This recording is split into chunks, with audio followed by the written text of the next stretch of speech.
Hello guys, আজকে আমি শিবানী সাহা বলছি মেঘালয় শিলং থেকে।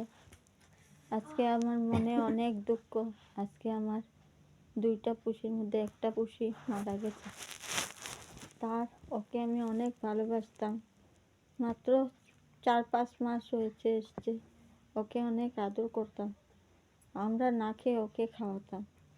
প্লিজ তোমরা সবাই আশীর্বাদ করবে আমার পুষির আত্মা শান্তি পাও, আর ওর আশীর্বাদে আমার আরও মঙ্গল হবে হবে হবে আর তোমাদের কাছে আমি কৃতজ্ঞ। তোমরা আমার ভিডিওটা দেখে লাইক করো, কমেন্ট করো, শেয়ার করো, সাবস্ক্রাইব করতে ভুলবে না প্লিজ। আমার মন একটুকু ভালো না আজকে আমি খাওয়া দাওয়াও করিনি, আমাদের ঘরে রান্না বাড়া হয়নি, কেননা আমাদের পুষিকে আমরা বাইরে গিয়েছিলাম, এসে দেখি আমাদের ঘরে নাই।